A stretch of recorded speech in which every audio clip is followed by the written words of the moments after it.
local language, it says you take certain qualities that you are born with from cradle to grave, I would say. But that adage has been falsified because of the recent advances in neuroscience research. In other words, in simple words, now we know that it is possible to change the brain.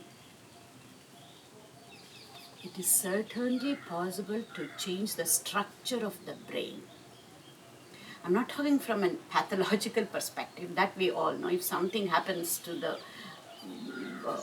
brain, either after a traumatic brain injury, we know how that affects both brain, mind, and body.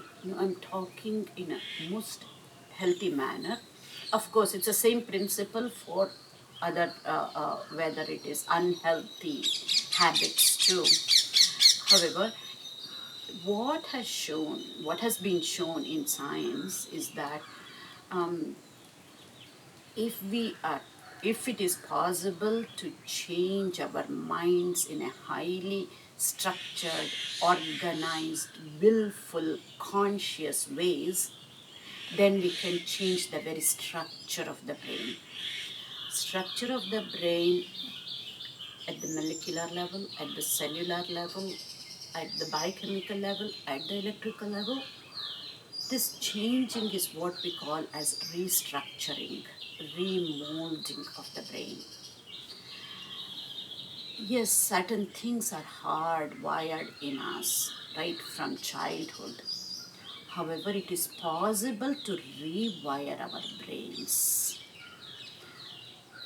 simply by changing our minds. What does that mean? Changing our minds? Mind is nothing but our thoughts, our emotions, our feelings, our perception of the world view, our belief system, our memories, and our experience. All of this, if we say this is all what constitutes our mind, if we can change any of this, yes, including the memories, then we can actually rewire the brains, so we don't have to be thinking in the same old way, reacting in the same old way every time.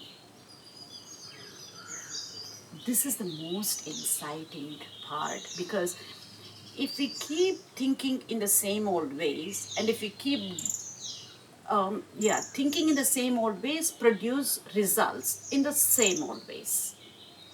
However, we expect something different, but we want to do this exactly the same old thing. We want to be thinking the same old thing, but we expect different results. And you know what Albert Einstein says? That cannot happen.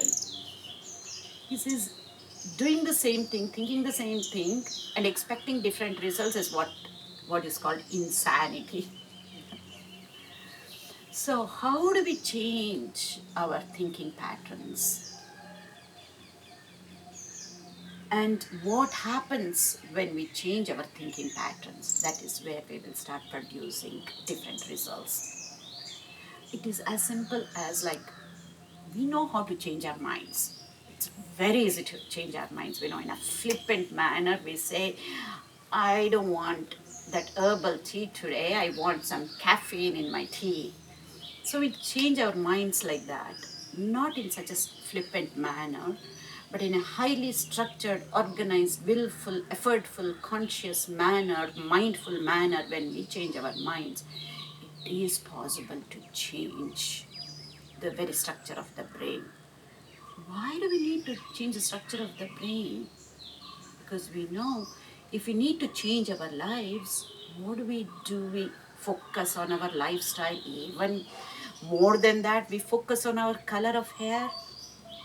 We try to change the color of hair, or we try to change the color of eyes to be able to change our lives.